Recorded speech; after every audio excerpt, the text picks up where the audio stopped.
Sejam bem-vindos a mais um Poliscast, o podcast de segurança pública. Eu sou Márcio Martino e hoje estou recebendo Lucas Roncati, psicólogo especialista em dependência química, e ele vai contar um pouco da nossa história. A gente vai debater aqui bastante sobre esse assunto, tanto na área da segurança pública, com os profissionais de segurança pública, com os moradores de área livre, com os adolescentes, a prevenção do uso, de entorpecentes, drogas, álcool, enfim. Muito obrigado pela presença aqui no nosso podcast, Lucas. Que legal, obrigado da oportunidade de estar aqui, muito boa noite. É uma rica chance quando nós podemos falar sobre o tema das drogas lícitas e ilícitas, as políticas sobre álcool e outras drogas e especialmente como a gente pode efetivamente ajudar a população nesse tema que tem influenciado tanto a nossa existência de diferentes formas, né, Márcio? É isso aí, Lucas. E o senhor é diretor executivo da FEBRACT, vice-presidente da FLACT e vice-presidente também da CONED, é isso? É isso. Fala pra nós como é que é.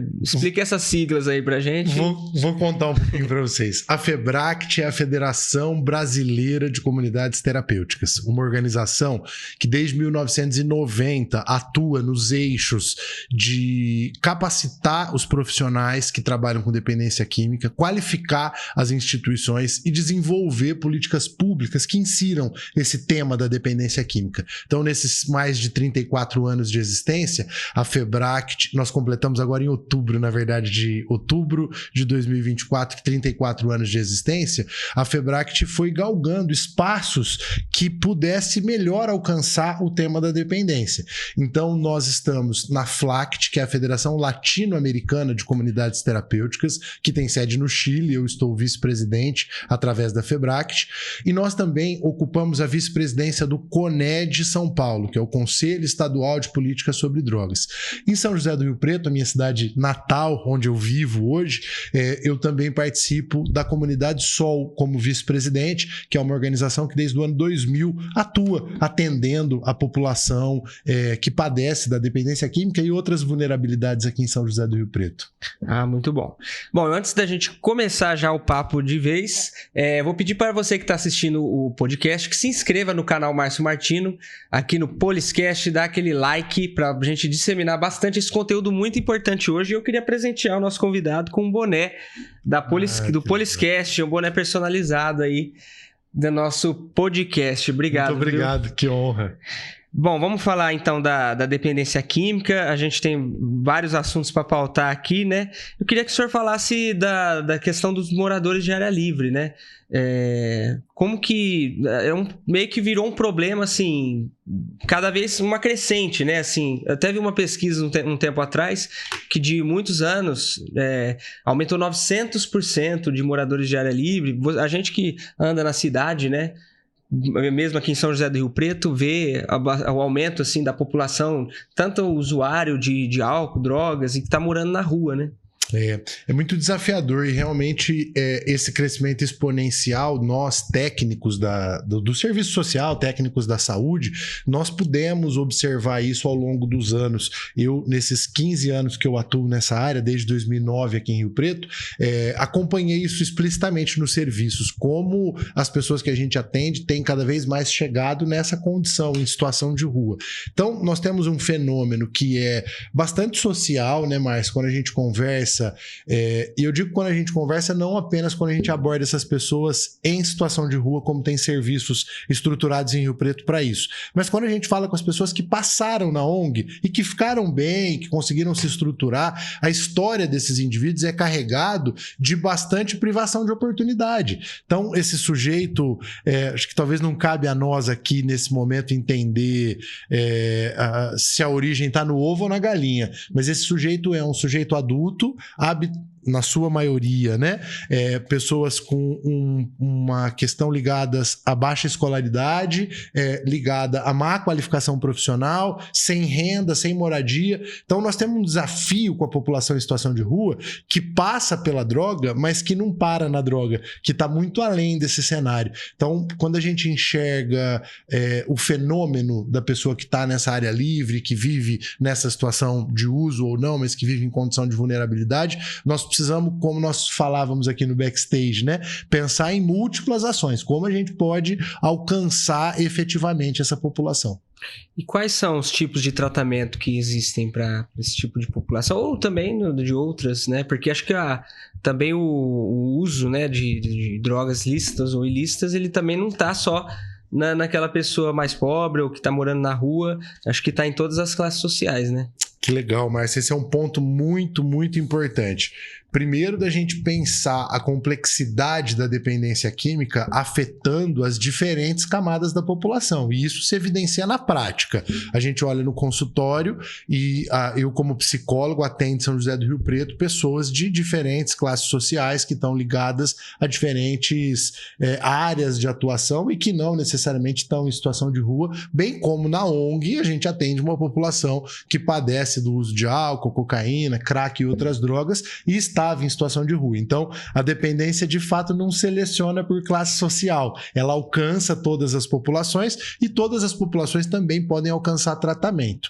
Para a gente não perder essa conexão com a população em situação de rua, que vem sendo um tema presente no cenário aqui em São José do Rio Preto, a gente para tomar um café no centro e comumente esse assunto aparece em algum lugar.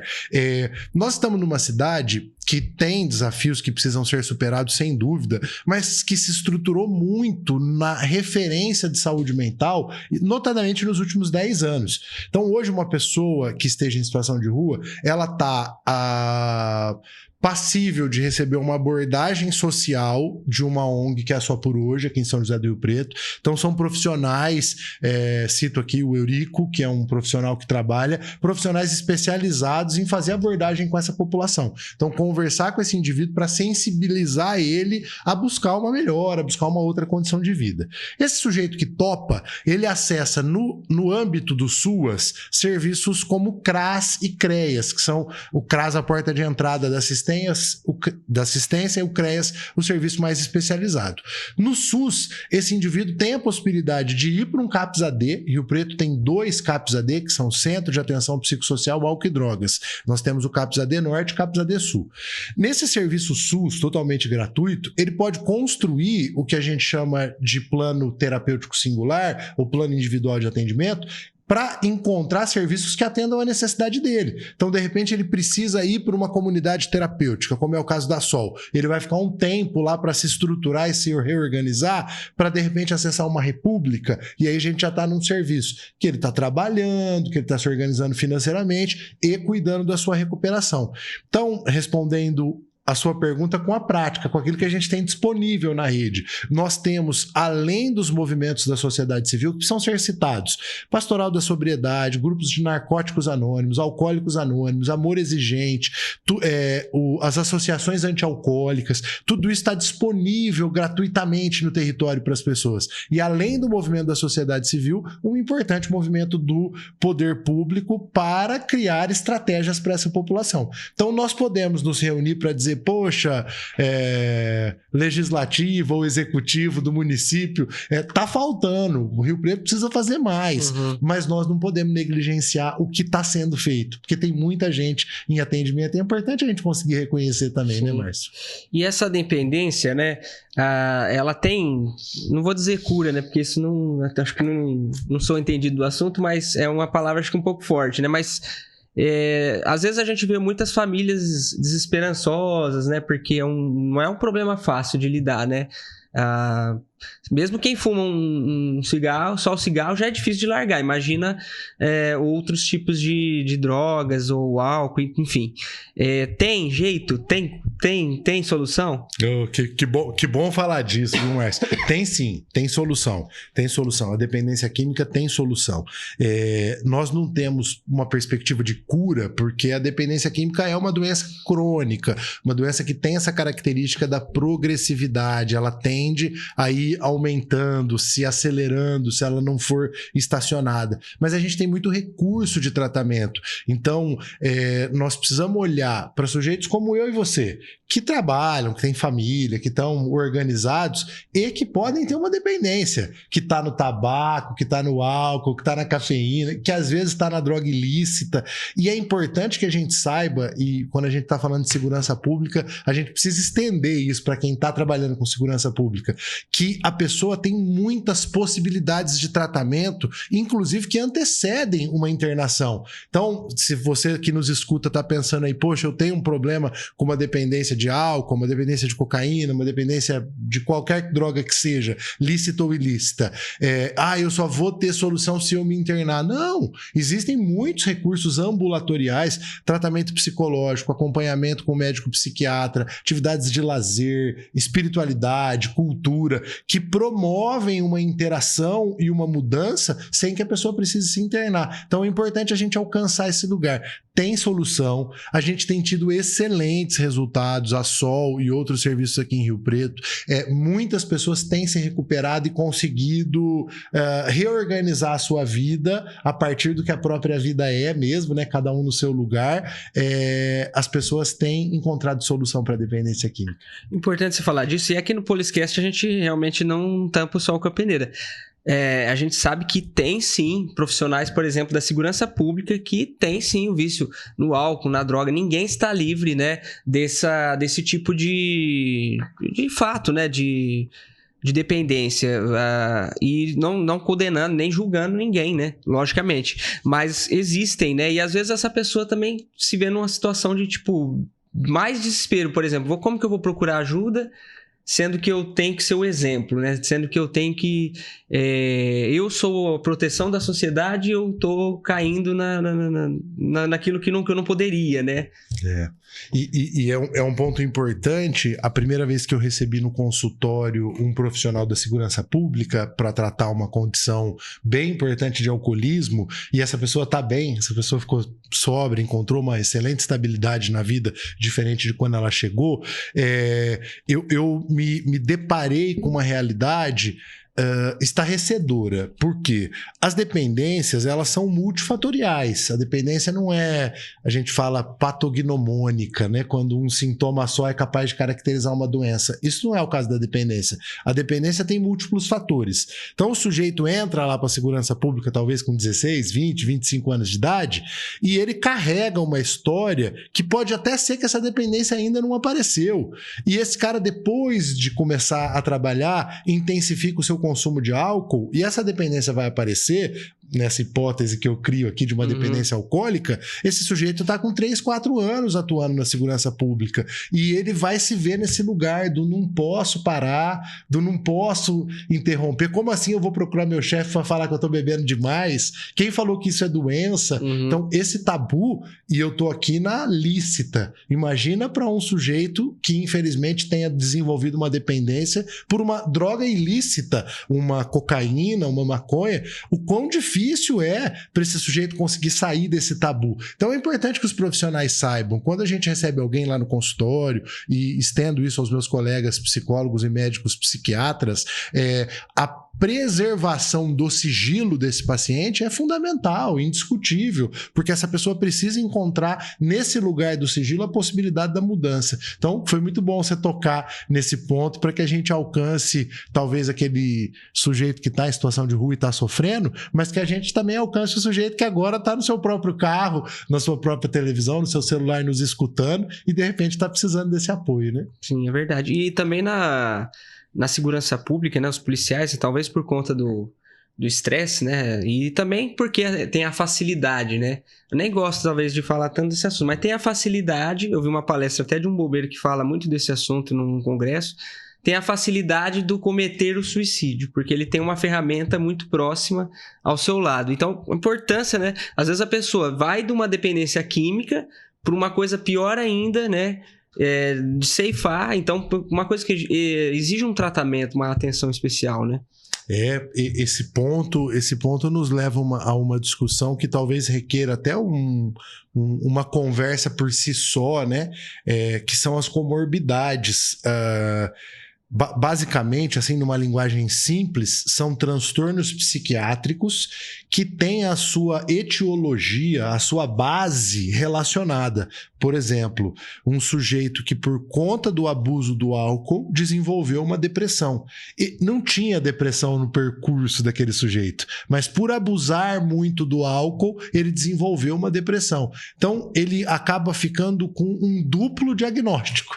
Ele tem o alcoolismo e também tem o diagnóstico da depressão. O contrário poderia ser verdadeiro. Um sujeito que tem um transtorno afetivo bipolar e quando ele fica no episódio depressivo desse TAB, ele usa cocaína e cocaína estimula ele sair do depressivo. Então, ele continua com o transtorno afetivo bipolar e vai desenvolver uma dependência por cocaína. Então, se ele tiver no histórico familiar uma tendência a pensamentos suicidas, a ideação suicida, ele está colocando gasolina na fogueira o tempo todo. Não trata o transtorno afetivo bipolar, potencializa esse transtorno com o consumo de álcool e outras drogas. Então, nós precisamos conseguir colocar essas cartas na mesa para que as pessoas consigam pedir ajuda, porque o quadro mais inicial, ele tem melhor chance de resolutividade. Então, é mais alcançável a gente tratar alguém que está iniciando um quadro diagnóstico do que alguém que está há anos em padecimento com isso. Aquela velha frase, né? Quanto mais cedo melhor, antes tarde do que nunca, né? Perfeito, ótima colocação.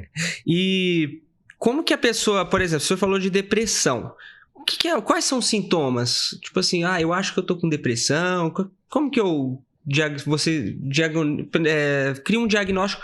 Não, o diagnóstico é o profissional que vai fazer, mas como que eu tô achando que eu tenho alguma coisa e eu posso procurar um psicólogo para verificar, ou psiquiatra, enfim. Perfeito. Esse também é um excelente ponto para a gente conversar. De fato, os diagnósticos eles precisam estar condicionados aos profissionais e a gente não consegue ter uma hipótese diagnóstica sem conhecer o paciente. Entretanto, alguns sintomas são sim comuns. Por exemplo, o isolamento social. O isolamento social é uma característica presente em diferentes diagnósticos. Então, a pessoa tem dificuldade de fazer amizades no trabalho, dificuldade de manter relações pessoais, não sai, não se diverte, ela vai vivendo o que nós chamamos de um embotamento afetivo. A pessoa não consegue sentir aquilo que a gente sente, toma um banho, se sente bem, põe uma roupa, sai legal, essa energia de vida a pessoa vai perdendo. Então, esses sinais não necessariamente estão na depressão ou na dependência, mas são sinais de que o funcionamento dessa pessoa não está legal. Como nós temos muito recurso disponível no território, o que nós sugerimos? Procure um profissional, converse disso com ele, porque se estiver tudo bem com você, o profissional vai te falar, tá tudo bem, isso faz parte. Esse pensamento sobre a ansiedade é uma emoção natural. Se tiver uma gravidade na presença do sintoma ou do seu comportamento, esse profissional pode te ajudar. Muito bacana. Você falou de uma genética, algo nesse sentido, tipos de organismo, talvez tem isso, assim, algo que é da genética, um tipo de organismo que fica, não sei se é essa palavra, cria um vício mais fácil, o adito, o vício, né? Tem essas diferenças aí. Legal. A ciência tem demonstrado pra gente que existe um componente genético que envolve a dependência química. Então, nós não podemos descartar que pais alcoolistas, um pai que foi alcoólico, uma mãe que foi alcoólica, transmitem uma carga genética que possivelmente vai influenciar o desenvolvimento do alcoolismo. O grande lance para nós é entendermos que o ambiente vai predominar nessa carga genética. Então, esse sujeito pode ser filho de pai e mãe dependentes de crack. Se ele tiver um ambiente que contribua para o seu bom desenvolvimento, que combate essa carga genética vai ser combatida pelo ambiente. Assim como o contrário é verdadeiro. Um filho puro de doenças, o pai não tem doença nenhuma, a mãe não tem doença nenhuma, mas que não foi submetido a um ambiente com exposição de bebida, com incentivo ao consumo, com deterioração de prevenção, essa criança vai ter mais chance de desenvolver a dependência, mesmo não tendo um componente genético. Então a gente tem que olhar aquilo que a oração da serenidade traz, né? Coragem para modificar as coisas que a gente pode modificar, né? Tem coisas que dá para mudar. Verdade. Existe algum tipo de pesquisa que você tem acompanhado que fala que aumentou o uso de drogas ilícitas, tipo assim, nos anos 70, 80 tinha menos, hoje tem mais? É verdadeira essa informação? Porque é o que parece que sim, mas assim, a gente quer saber se realmente isso é verdade. Legal. Eu não tenho dados precisos para citar aqui, realmente não me programei por esse caminho, mas vou citar uma importante pesquisa que evidencia isso, que é o LENAD, o Levantamento Nacional sobre o Consumo de Álcool e Drogas no País. Salvo um pequeno detalhe, as edições são 2006, 2012 e 2019. Então a gente tem um excelente timeline do consumo por uma pesquisa séria, a última edição coordenada pela Clarice Madruga, uma excelente pesquisadora e psicóloga, amiga da gente na Febract. Então, a gente tem sim evidências científicas em pesquisas nacionais ou internacionais, como Global Drugs, não me recordo, Survey, Global Drug Survey, acho que é esse o nome, que tem dados internacionais e que indicam sim um aumento do consumo de drogas ilícitas. Até na última pesquisa chamou muito atenção, e isso vem sendo dito por diferentes pesquisadores, como vem aumentando o público o consumo no gênero feminino. As mulheres vinham abusando mais, vinham numa crescente de mais abuso de álcool. Então, sim, infelizmente a gente tem indicadores de aumento do consumo. E o que você acha que mudou na sociedade? Você tem algum palpite de o que mudou na sociedade? E até voltando lá no morador de área livre, que aumentou provavelmente também o uso de drogas lícitas e ilícitas. O que mudou na sociedade que as pessoas estão usando esse recurso, né? Vamos pôr entre aspas, para aliviar, não sei, alguma coisa nesse sentido. Essa pergunta é quase filosófica, Márcio. Eu confesso até que eu não tinha um pensamento específico sobre ela. Vou defender uma ideia aqui. Eu penso que esses últimos 20 anos, talvez 10 anos, nos colocam primeiro numa realidade que é assim, nós estamos sabendo mais sobre um consumo de drogas que talvez já existia e a gente não conhecia. Fato. Porque... Igual a violência contra a mulher. Perfeito, porque não pesquisava. Então, como não pesquisava... Não tinha denúncia. Não tinha denúncia. Então, era como se não acontecesse. E acontecia. Então, pode ser que a gente está olhando para um recorte da sociedade que já era esse e a gente não conhecia. Acho que esse é uma hipótese que eu coloco aqui. A segunda hipótese, nós estamos num acesso à droga muito mais diversificado do que era há 20 anos atrás. Eu me recordo do meu período de colégio em São José do Rio Preto, eu estudei em 2 escolas particulares. Eu estudei na Copem e estudei no COC, que na época era na Bernardino de Campos, ali hoje é um outro colégio, em frente à praça. À minha época, a possibilidade de comprar drogas era descobrir aonde tinha um lugar que vendia drogas e ir até lá. Era assim que se comprava droga. Soube que tem maconha em tal praça. Você ia nessa praça procurar quem era esse suposto meliante para comprar maconha. Na minha adolescência era assim que funcionava. Os adolescentes relatam no consultório que o primeiro uso muitas vezes acontece em casa, com um amiguinho que comprou pela internet. E eles compram droga com uma pessoa que eles nunca viram. E eles nem têm contato com esse traficante porque se tornou praticamente virtual. Esse cara deixa essa droga num lugar, recebe esse pagamento por um terceiro. Então, não quero sensacionalizar o nosso encontro, mas o assédio das drogas, ele também está muito maior. E aí... Agora sim, acho que essa é uma mudança já estruturada na sociedade. Quem ganha dinheiro com esse mercado, a gente está vendo isso agora com a indústria dos vapes. Não quero entrar nesse tema porque eu não domino, mas essa é uma realidade. A saúde pública ganhou da indústria do tabaco. De 2009 para cá, nós temos mais ex-fumantes do que fumantes. Então, as ações que o Brasil estabeleceu foram golaço contra o tabagismo. Verdade. A indústria do tabaco se reinventou com a descoberta do pó. Então não pode fumar em lugar nenhum? Eles pode. Com o pod eles reinventaram e eles estão de novo conquistando adolescentes, crianças que eles já não conquistavam mais com o tabaco. Então, o que mudou? A gente também tem uma indústria que se especializou em como vender.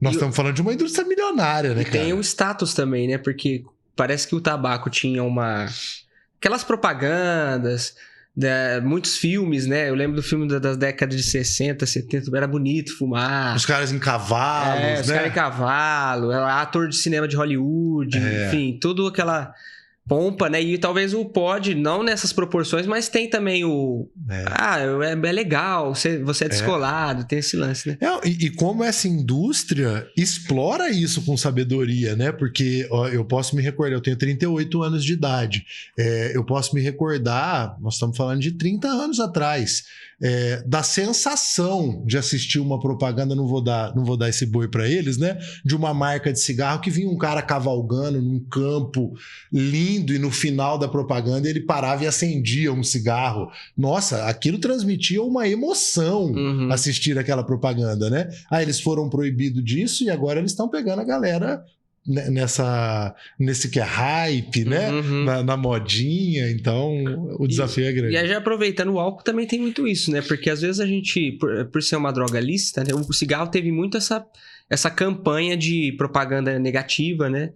De proibir em local fechado, de conscientização, de vir na caixinha as consequências do uso, mas o álcool tá no caminho contrário, porque a gente vê cada vez mais, por exemplo, músicas tratando de bebida, muito no sertanejo, sem criticar o sertanejo, mas já comentando aqui do assunto, muita letra de música falando, o pessoal tem orgulho de postar na rede social, tô bebendo e tal, talvez como um momento descontraído, né, não tô condenando isso, mas tem esse incentivo de status da bebida, propaganda com mulher bonita, enfim.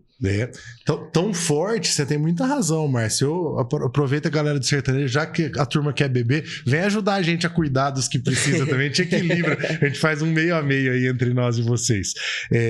Mas a indústria do álcool, sim, ela tem tanta potência, né, que a gente, mesmo com muita gente militando, tem muita gente militando sobre os danos do álcool e tudo que ele ocasiona, pra gente ter legislações mais justas. E por que a gente consegue muito pouco? Justamente porque a indústria do álcool é muito forte, vende muito, produz muito imposto, dialoga com o poder público com muita força. Então a gente tem ainda uma distância muito grande do ideal. Por exemplo, países como a Austrália já entenderam que canalizar, concentrar as vendas em uma só loja, ter uma loja específica, especializada em bebidas de álcool, diminui a venda. As pessoas compram menos do que quando tem álcool em todo lugar, como é o caso do Brasil. Você vai na conveniência, tem. E na padaria, tem. E no mercado, tem. No bar, tem. E na pizzaria, tem. Então todo lugar tem, as pessoas compram mais. Quando um país legisla para que tudo fique concentrado num só lugar, as pessoas compram menos. E aí a gente está diante desse impasse que é econômico, né? Essa indústria não quer vender menos, ela quer vender mais. É desafiador. Desafiador. O álcool, né? A embriaguez. É verdade, assim, eu vi já também alguma matéria nesse sentido, de aproveitar para comentar aqui o tema. Ele é tão danoso também quanto drogas, né? Assim, numa lista de tops, assim, ele tá perpassando por ali também, né? Porque vamos colocar ali, só eu vou pensar aqui no meu trabalho, né? O trabalho de quem é profissional de segurança pública. A embriaguez, a gente vê direto, briga, o marido bate na esposa porque tá bêbado. Acidentes gravíssimos de trânsito, onde as pessoas perdem a vida, ou matam alguém, ou ficam paraplégicas, enfim, coisas graves por causa do álcool. Dependentes do álcool nas ruas também, enfim. O álcool é de longe a pior das drogas que a gente tem. A que causa mais danos, a que causa mais custo para a segurança, para o funcionamento público, a que causa mais afastamento do trabalho. Então o álcool é de longe a pior de todas as drogas. E um grande desafio para cuidar das pessoas, porque elas chegam no tratamento mais tarde, elas chegam mais adoecidas. O dependente de álcool chega pra gente com 50, 60, não com 30, como dependente de drogas ilícitas. Então, o álcool é complicadíssimo pra gente, e nós não podemos banalizar a importância de que tem muita gente que bebe e não tem problema, tá tudo bem, é uma realidade, mas tem muita gente que tem problema, e de quem tem problema a gente precisa cuidar, né? E qual que são os sintomas? Eu lembro que você, na palestra que eu vi, a gente se conheceu lá na COB, eu vi uma palestra sua, do uso, acho que não era só de droga, né, de tudo. Você fala assim, não, agora eu tô usando socialmente, eu passei disso, como é que a pessoa sabe? Esses são dois dois termos legais para a gente conversar. Primeiro, o contínuo da dependência, né? Sair daquele uso experimental, alguém que em algum momento da vida decidiu experimentar uma determinada substância, para um uso mais social, que já apresenta uma regularidade, que pode se tornar um uso instrumental, quando esse indivíduo já utiliza essa substância como um instrumento para pseudo-resolver os seus problemas, alguém que bebe como um instrumento de regular a timidez, que poderia ser resolvida em terapia, com habilidades sociais, não com álcool. Para um sujeito que já tem o hábito de beber, então o uso de álcool ou drogas vai pertencendo a esse indivíduo de uma maneira mais expressiva na sua vida social, no seu lazer, no seu contato com a família, até alguém que realmente desenvolve uma dependência. Então, do uso experimental até a dependência, esse contínuo de gravidade também nos permite um contínuo de intervenções. É claro que alguém que está num uso experimental tem uma intervenção diferente de quem está num uso de dependência. E a característica do dependente, que é o outro ponto importante que você tocou, que nós podemos pensar bem resumidamente com o que nos cabe aqui, né, Márcio? O tempo que o indivíduo gasta consumindo, esse é um excelente indicador para nós. Uma pessoa que não tem problema com álcool ou com outras drogas, ela passa pouco tempo consumindo, e quem tem problema gasta muito tempo no consumo. Então, o tempo que a pessoa gasta consumindo. Se existe um aumento da quantidade que essa pessoa bebe, tanto da quantidade de dias como do quanto essa pessoa consegue beber ou usar em quantidade de substância, e o que nós chamamos de estreitamento do repertório, que é quando a vida da pessoa vai ficando condicionada para situações de uso. Então é como se você dissesse: pô, Lucas, cola aqui no meu podcast, vamos gravar uma matéria. Vai ter cerveja? Não, como assim cerveja, cara? É um podcast, cara, não é um bar. Não, se não tem cerveja eu não vou. Então, pô, esse cara que ele só vai no lugar que tem cerveja, ele tá com um sinal de alerta aceso aí pra gente conversar. Então, acho que esses são bons sinais aí pra gente ter atenção. E também você falando aqui, eu tava pensando na questão de quando éramos mais novos e tal, há muito tempo, dessa questão de achar, né, a droga pra ser comprada e tal. Eu lembro que, não sei se é uma coisa da minha cabeça ou se realmente era assim. Você falava assim: o cara é maconheiro. Era uma coisa gravíssima, né? Tinha então, aquele cara lá é maconheiro. Tinha uma coisa assim meio séria, assim, né? Meio medo, né, daquele cara. E hoje não, né? Assim, ficou uma coisa totalmente banal, né? Assim, a maconha já tá até considerado descriminalizada, né? Não entrando no mérito se a maconha é mais danosa ou não, que tem todo esse papo, né? Mas assim, tinha essa visão, né? É muito interessante esse olhar, porque a banalização do olhar, ela reflete muito a forma como a gente foi banalizando o consumo, né? Então eu me recordo, sim, era um tabu ter um maconheiro na turma, ou ter um maconheiro na família, o que fosse em casa, era assunto de uma festinha de aniversário da escola se tinha um carinha que era maconheiro na turma, né? Então realmente tinha uma coisa que chamava mais atenção. Nós temos que ter cuidado com o pejorativo, porque que bom que nós superamos, hoje a gente consegue conversar sobre esse assunto, mas nós temos que ter também cuidado com banalizar. Não dá, se nós sabemos, como nós sabemos, que o uso de drogas antes dos 21 anos aumenta exponencialmente os danos que essa pessoa vai ter, seja os danos neurológicos, a capacidade de desenvolvimento cognitivo, a possibilidade dessa pessoa desenvolver dependência. Nós não podemos olhar alguém com menos de 21 anos bebendo e achar normal.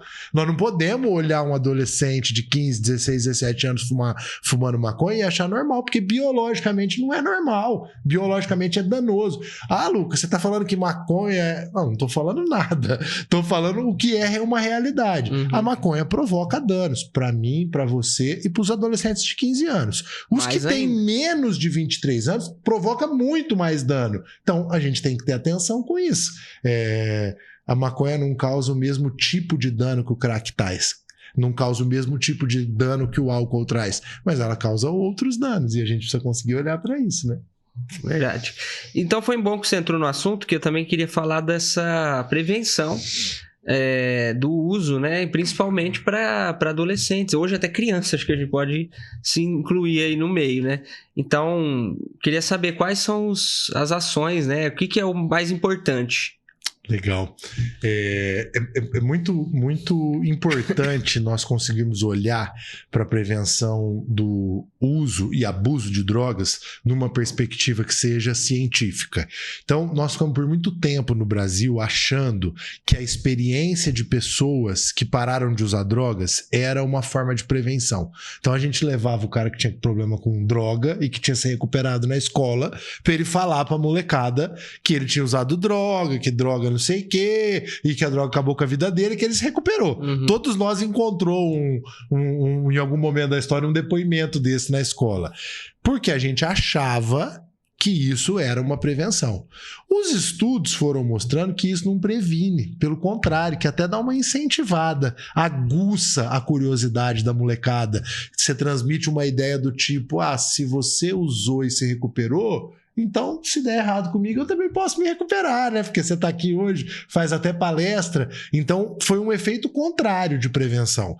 E aí, quem foi estudando sobre prevenção foi conectando algumas ações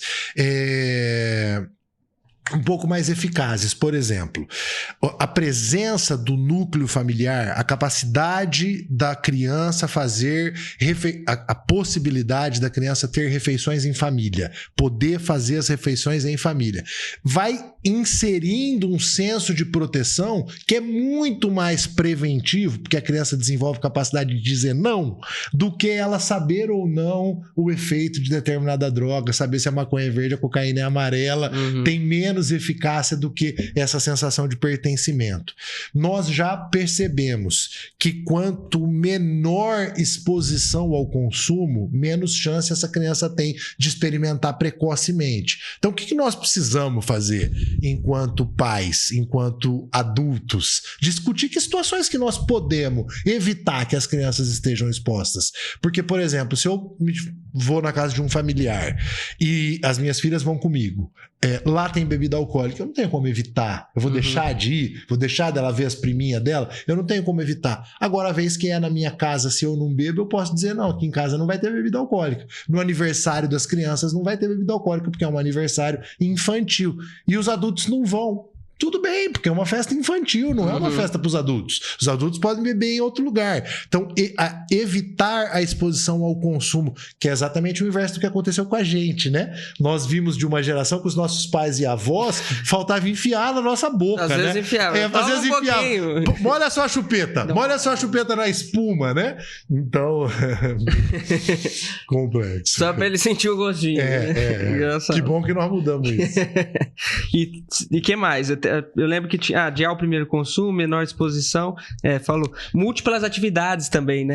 Esse é um ponto muito interessante, Márcio, que nós entendemos com o passar do tempo, e aí já tem pesquisas que realmente acompanharam a amostra de pessoas por longos períodos, que evidenciaram que as múltiplas atividades são mais protetivas. Então, a criança que, além de ir na escola, faz futebol, faz balé, faz teatro, vai na igreja, participa de um grupo social, ela está mais protegida, tem menos chance dela usar droga do que aquela criança que vai só na escola, que faz só uma atividade. Então, essas múltiplas atividades também são muito protetivas, previnem o uso de drogas. Legal. E essa inclusão você citou assim, de palestras sobre drogas para criança e tal, a gente tinha o ProERD, né? Que é aquele leãozinho, todo mundo teve aquela famosa... aquele programa ali da Polícia Militar, que já teve, talvez alguma outra força de segurança tenha feito. Tem pesquisas que mostram que isso não é tão eficaz? Que legal, que bom a gente poder falar disso e de uma maneira respeitosa, porque as ações do ProERD, elas foram por muitos anos o único, o principal, em alguns casos o único, investimento em prevenção ao abuso de drogas. E foi um belo trabalho que a Polícia Militar desenvolveu por muitos anos. Mais recentemente, uma pesquisadora que foi a Zila Sanches se debruçou em avaliar a eficácia do ProERD e, de fato, ela encontrou uma ineficácia. Pessoas que receberam o ProERD não usaram menos droga do que pessoas que não receberam o ProERD com a mesma característica social e demográfica. Então, o ProERD foi ineficaz. Mas a pesquisa da Zila não tinha o objetivo da gente crucificar o ProERD. Não, nem nossa pergunta que é. A ideia é exatamente o oposto. É entender por que ele foi ineficaz. E a Zila, que é uma pesquisadora exímia, identificou que na adaptação do programa norte-americano para o Brasil, faltou adaptar algumas características. Então, o ProERD já está debruçado em fazer os ajustes que a pesquisa indicou para que ele volte a ser eficaz, para que ele alcance uma eficácia, na verdade. E você tem um prognóstico do que poderia mudar, o que poderia ser falado? Não é bom falar diretamente sobre a droga, mas tem um outro assunto que seria bom ou não? Então, Márcio, esse tema ele é bem ligado com aquela questão das múltiplas atividades. Então, por exemplo, se nós... Vou pegar um município de grande porte, que é Campinas, só porque eu conheço uma instituição para citar como referência. Você pega um bairro de muita vulnerabilidade econômica, as pessoas passam muita dificuldade financeira. Então, são crianças que os pais ou não estão cuidando, ou estão trabalhando e não podem ficar com essas crianças, e essas crianças ficam vulneráveis ao bairro, vulneráveis ao tráfico, vulneráveis ao bar, elas ficam vulneráveis à falta de cuidado. Ir lá na escola dessa criança e dizer para ela, olha, droga é isso, droga é aquilo, álcool é isso, álcool é aquilo, não muda nada da realidade que ela está inserida. Então, como que a gente faz prevenção para esse público? Atendendo contraturno escolar. Então, aí você pega uma ONG, por exemplo, o Instituto Padre Haroldo em Campinas, que atende, se eu não estou enganado, 100, 200 crianças por dia. A criança vai para a escola e, ao invés de ir lá para o bairro ser assediada pelo tráfico, ela vai para o projeto, ela vai para a ONG, tem teatro, inglês, música, artesanato, brinca, come, se diverte. Então, o que é a prevenção? Não é falar de drogas, é dar uma condição de vida que a pessoa não use drogas. Não sei se fez sentido para você. Fez, sim. Não, e eu até debato esse assunto bastante na questão que assim, a gente vê, não sei se isso é perceptível também para os seus pacientes ou para esse tipo de instituição que você trabalha, mas eu vejo que tem muito projeto para criança. Isso tem. Ou seja, tem muito contraturno para criança. Só que quando chega na fase da adolescência, né, de 14, 15, 16, 17 anos, que eu acho que é uma fase até mais crítica, a gente não vê tanto projeto. E aí esse adolescente mais velho, que tá chegando 15, 16 anos, que talvez vai começar a se inserir no mercado de trabalho, ou que tem muita criança abandonando a escola. No Brasil, isso é uma realidade. Adolescentes que não estão na escola, que não estão frequentando, nem trabalha e nem estuda. E elas estão mais vulneráveis, né? Sem dúvida, eu diria que até mais preocupante a adolescência, porque associado com todos os riscos que já tinham na infância, tem o próprio desenvolvimento hormonal dessa criança, desse adolescente, que passa a ter desejos, que passa a expressar uma sexualidade, encontrar uma namoradinha. Então, talvez para o adolescente de 15 anos, R$50 vale muito mais do que para a criança de 10, porque ele está realmente mais suscetível, mais vulnerável. Então, eu não sei opinar, né, Márcio? Estou validando aqui o dado que você trouxe. Se isso realmente estiver acontecendo, as políticas públicas precisam se debruçar sobre isso, porque assim, essa criança de 15 a 17, se ela ficar vulnerável pro tráfico, ela vai ser assediada, né? E aí, poxa, você tá falando de alguém que depois que conclui o ensino médio vai arrumar um emprego para ganhar um salário mínimo, às vezes 2, e de repente ele faz esse um salário mínimo numa semana no tráfico. Exatamente. Que luta, esse né? É o grande problema. Que luta pra gente conseguir trazer esse jovem, né? E nisso você vai vendo a cultura, né? Por exemplo, eles falam, como é que é o Zé Povinho, né? Eles criam, por exemplo, uns heróis. O traficante da rua é o bandidão, é o herói. Né? O chefe de não sei o que. E aquele cara lá, que trabalha no mercado lá é o Zé Povinho, ele ganha mal e tal. Quer dizer, o adolescente vai pra Fundação Casa vira o herói que pega as meninas do bairro. Assim, então, olha, vai criando uma cultura que vai incentivando cada vez mais essa... Como se o crime fosse legal, né? Como se o crime fosse o lado bom, né? E talvez até seja esse o papel. É por isso que eu gosto muito de ir em escola, quando eu tô trabalhando na GCM, de mostrar, ó, existe uma outra... Às vezes não é nem falar algum assunto, mas mostrar que, ó, existe outra oportunidade, existe outra chance, né? É. E como é legal quando a gente consegue, né? Eu recentemente vi o caso de uma jovem, não tem nada a ver com a história de drogas, mas uma jovem que participou do ensino público rio-pretense, uma parte da vida dela, ganhando uma Olimpíada de Física, um negócio de mecânica.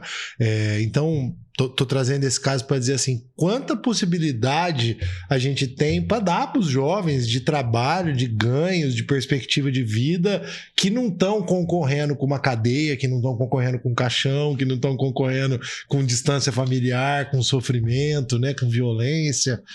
Então a gente tem esse papel, né, Márcio? Perfeito. Um assunto que é muito polêmico, voltando na questão do morador de área livre, a entrega de comida, né? O pessoal fala, algumas, principalmente acho que igrejas, né, querem fazer a caridade e tal, e aí uma outra vertente fala, vai ficar dando comida não é positivo. O que você tem de estudo para falar desse assunto aí? E que desafio esse tema, né? Que desafio esse tema. Porque quando a gente conversa, eu tive a oportunidade de conversar com algumas pessoas que eu encontrei muita verdade no coração dessas pessoas. Gente como eu e você, gente que tem 2, 3 trabalhos, que corre atrás e que dedica, né, um dia da semana, algumas horas para produzir alimento, para entregar, para ajudar essa população. E eu penso que é válido todo o esforço que está em direção de fazer a vida de alguém ser melhor. Uhum. O que nós não podemos desconsiderar é que a gente já sabe que o esforço associado, ele é mais efetivo do que o isolado. Então, essa pessoa receber um prato de sopa, um prato de comida, um cobertor, atende a uma necessidade biológica imediata que ela tem. E se junto com isso ela receber uma orientação de que existe em Rio Preto o CAPS-AD, Associação Madre Teresa de Calcutá, a Comunidade Sol, que existe, eu tenho certeza disso, várias pessoas na Guarda Municipal dispostas a ajudar essas pessoas que estão no papel da segurança pública, mas que também está no papel orientativo, que pode dizer para essa pessoa, você tem condição de sair disso aí, cara, dá para você mudar de vida, dá para você dar a volta por cima, né? Então... nós precisamos conseguir alcançar esses voluntários, primeiro, para eles somarem esforços com organizações que já têm um know-how, uma seriedade, uma atuação. Vou nas que são mais conhecidas aí. A Sol por Hoje, o ARA, a Associação Madre Teresa de Calcutá. Organizações que estão há 10, 20, 30 anos atuando aqui em Rio Preto, cuidando de pessoas. O seu esforço é bem-vindo nessa organização. A gente também canaliza. A gente também ajuda essa população num outro caminho. Então, acho que a gente tem que procurar sempre associar esforços. Houve um tempo em Rio Preto que existiu uma campanha que era não dê esmolas, dê futuro. Eu lembro das placas. Dar esmolas não ajuda, alguma coisa desse tipo. Sim. Que era até uma parceria SEMA, Só por Hoje. Eu volto para esse lugar, não estou aqui para controlar o comportamento de ninguém, né? Cada um sabe a dor e a delícia de ser o que é. Mas nós já sabemos que o esforço integrado alcança melhor as pessoas do que a ação isolada.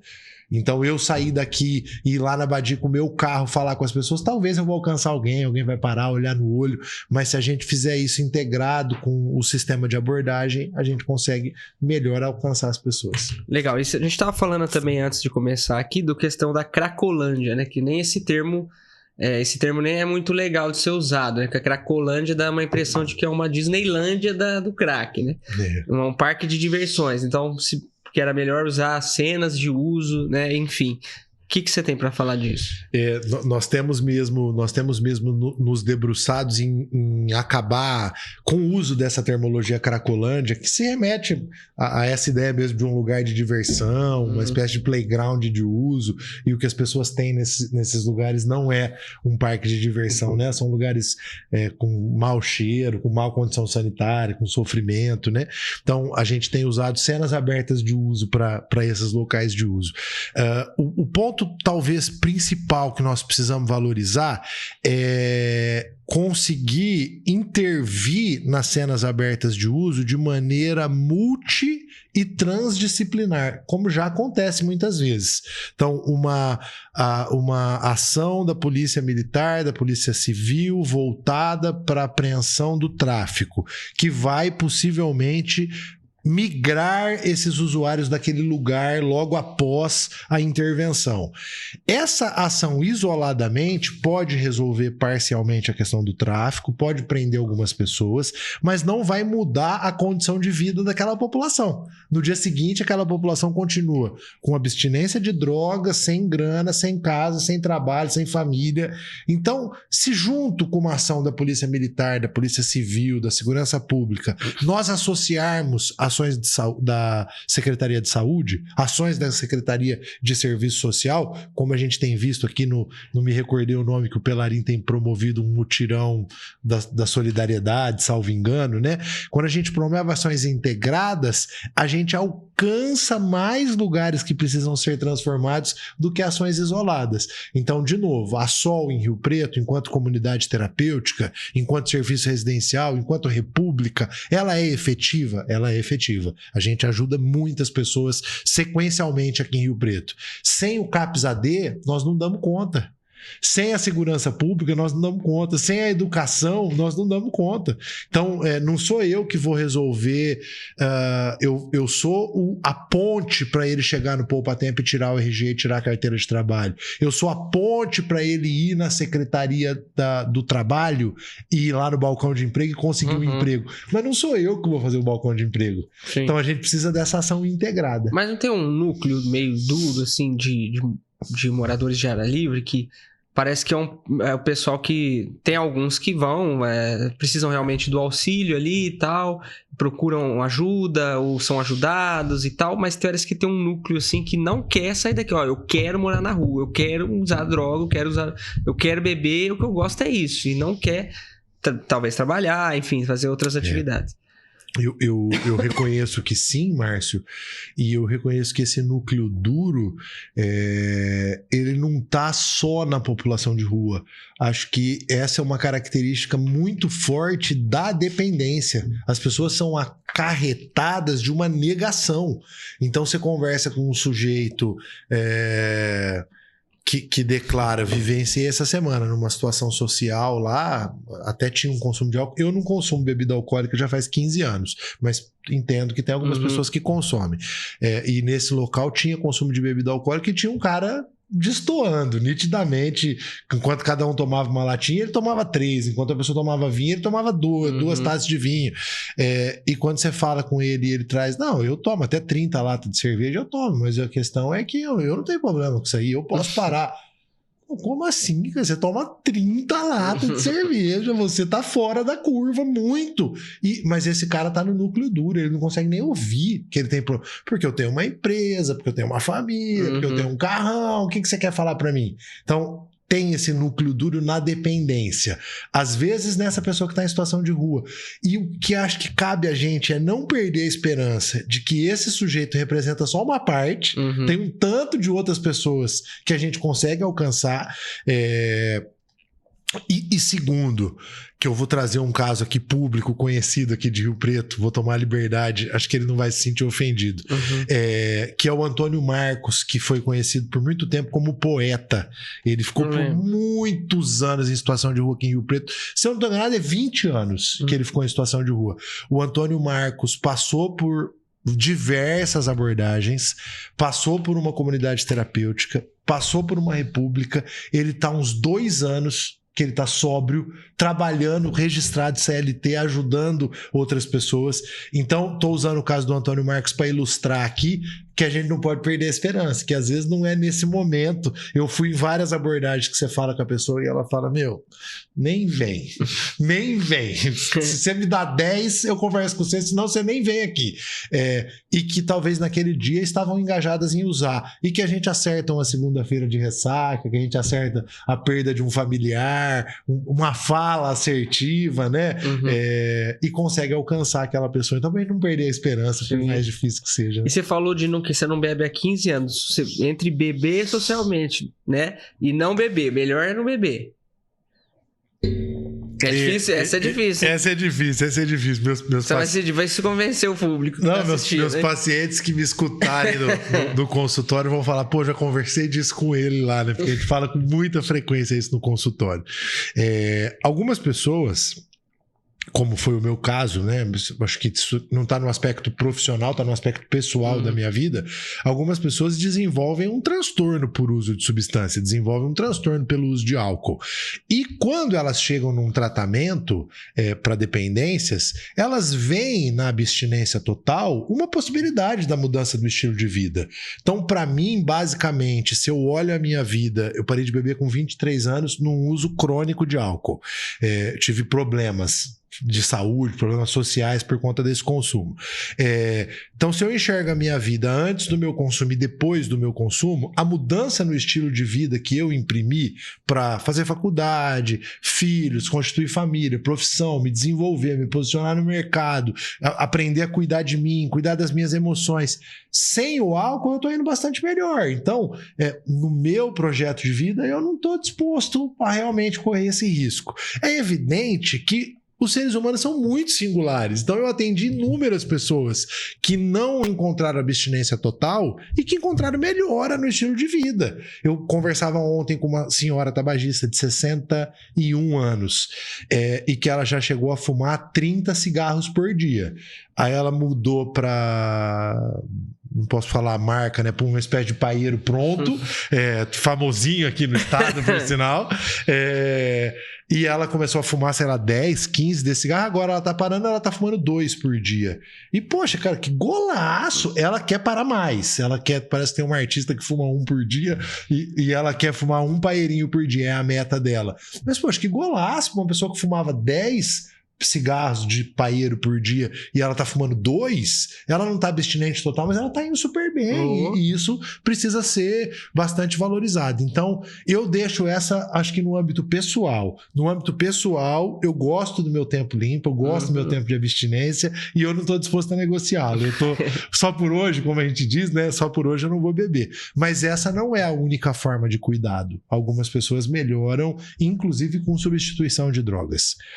Algumas pessoas melhoram, por exemplo, a gente encontra no tratamento dos opioides a metadona, internacionalmente falando, isso não acontece muito no Brasil, a metadona como um recurso. No Brasil, as pessoas que vão tratar a dependência de drogas têm um apoio medicamentoso muito importante. Algumas medicações, eu não vou citar nome aqui porque as pessoas entendem como uma receita, né? E a ideia não é essa.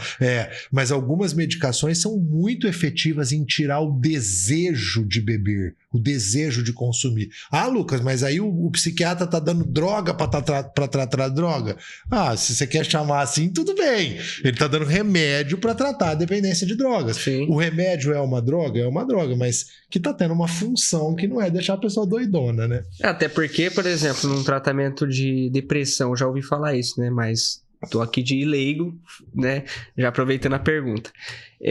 A pessoa tá com depressão. Eu ouvi falar que em cursos até que eu fiz que é pior você ficar com a depressão. Essa depressão, ela te causa mais danos neurais do que o remédio que combate a depressão, que tomar o remédio que cura. Quer dizer, o remédio faz um pouco mal, talvez, tem algum efeito colateral, né? Sim, mas é muito pior a depressão, né? E no caso aí, o que é pior, né? Às vezes a gente tem que escolher o que é menos mal, né? Perfeito, e uma dependência de drogas passa bastante por isso. Você vai ouvir um usuário falar, eu não me disponho de jeito nenhum a tomar remédio psiquiátrico. Cara, você tá cheirando 10 gramas de pó e bebendo 1 litro de pinga, cara. Que remédio psiquiátrico? A sua cabeça tá danosa por conta do seu consumo, não é por conta do remédio. Então, é importante a gente desmistificar, porque os pacientes relatam uma angústia de que vão ser sedados com a medicação.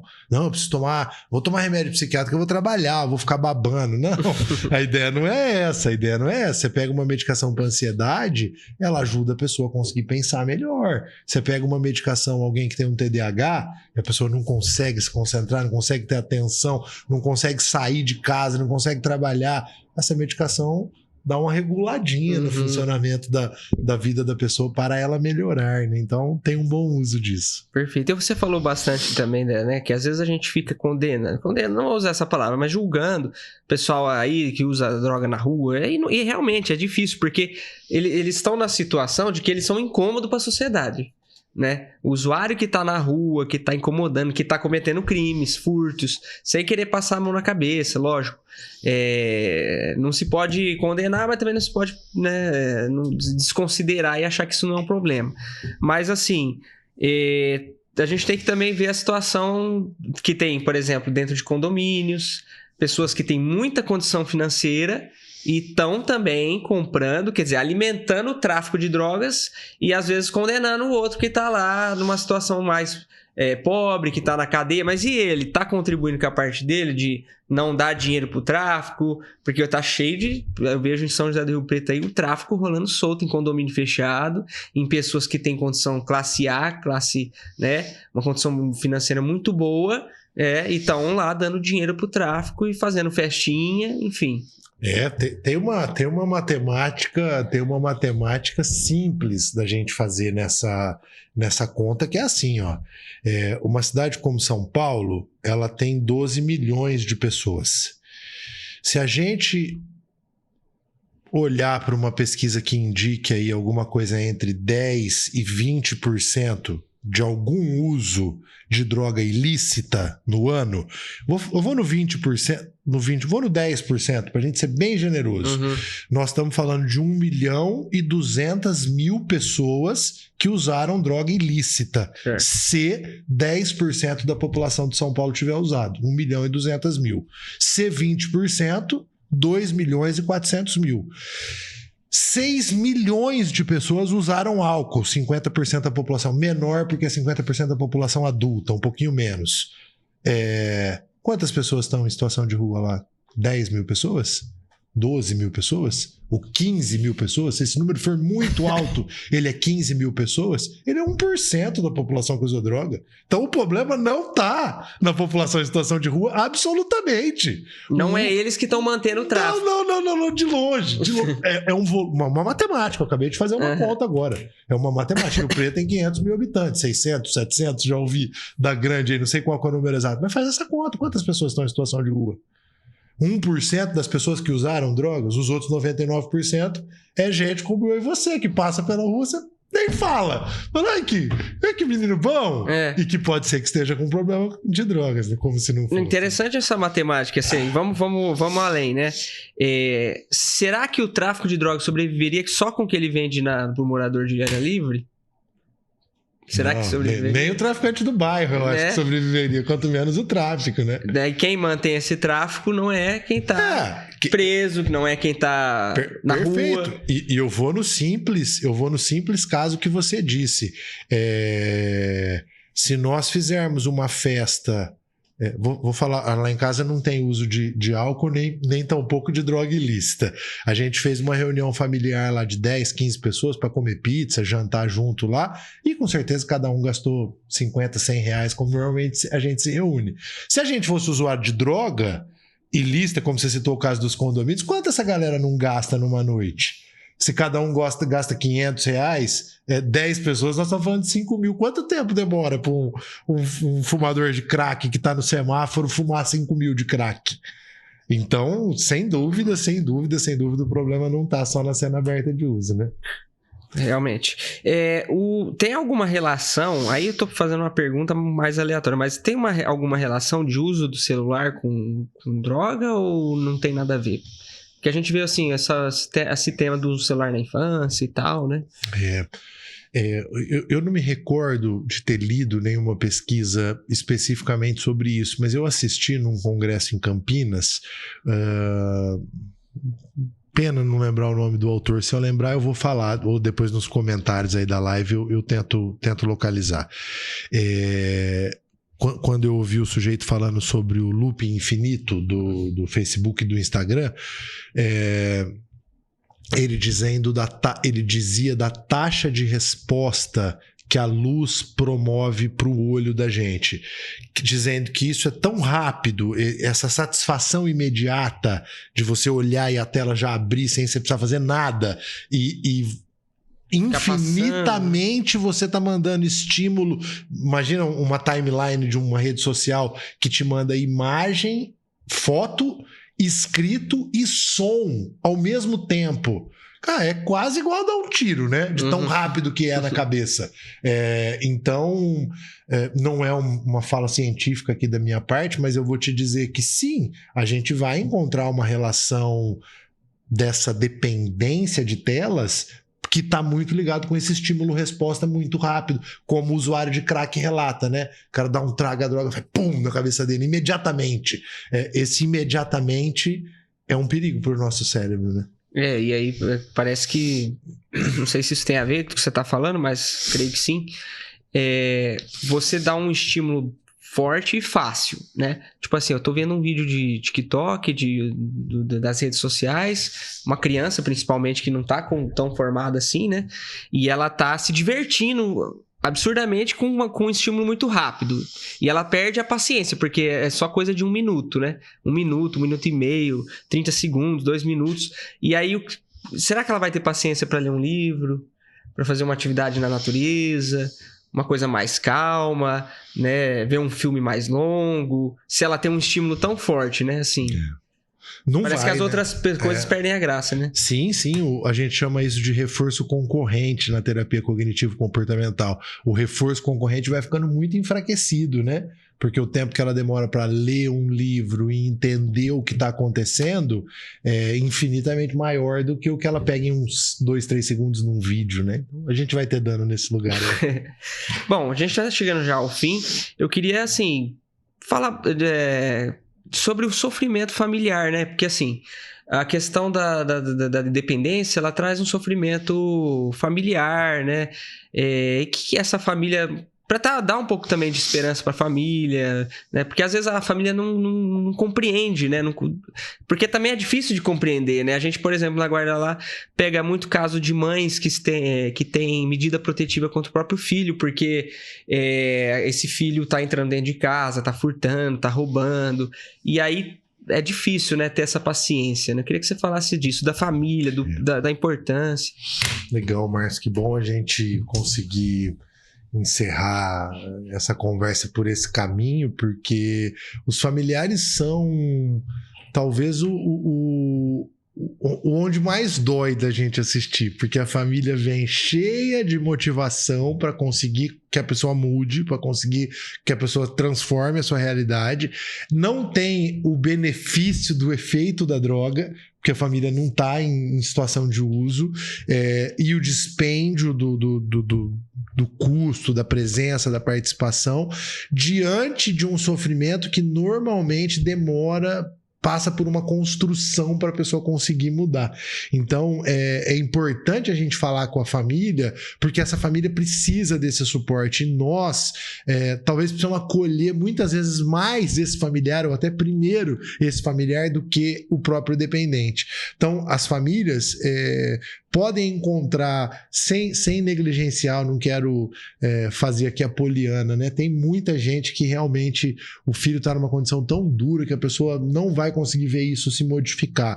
E eu me compadeço por você que está passando por isso. Mas para as famílias em geral, que a gente possa buscar iniciativas, pressionar o poder público positivamente, encontrar estratégias para a gente conseguir modificar o cenário que as pessoas vivem. E eu não vou falar isso por estar falando da Sol, mas a Sol é um lugar, vou na Só por Hoje, na Madre, muita gente do bem aqui na nossa região. A Sol é um lugar que tem permitido muito a gente encontrar essa transformação da vida das pessoas. Então, acho que eu também dedico a todas as mães das pessoas que já passaram na Sol essa benesse do tratamento, da mudança de vida, da recuperação, para que ela possa alcançar essas mães que ainda estão sofrendo, que não conseguiram. É isso, você quer dar algum recado final? Eu quero te agradecer, obrigado por estar aqui, obrigado por a gente poder falar disso no meu Instagram, que é @lucas_roncat. Eu tenho as instituições das quais eu participo, a SOL, a FEBRACT. Contem comigo, eu também conto com vocês, espero que eu tenha contribuído aí. Com certeza, fiquei muito feliz com esse episódio do podcast, né, Vanessa? Foi de extrema importância aqui, até social, né? Para quem vai assistir aí, eu acredito muito nessa mensagem aí. Bom, pessoal, eu vou pedir para que você não esqueça de curtir o vídeo, né? Comentar, deixar alguma pergunta aqui para o nosso convidado, se você quiser compartilhar, comentar, curtir. Eu vou agradecer a Vanessa que esteve na técnica hoje. Sem ela, esse podcast não vai, né, Vanessa? Não, né? E obrigado ao DLG Vídeo, DLG Studio, essa sala bonita que vocês acompanharam o podcast. E é isso aí. Até a próxima. Valeu!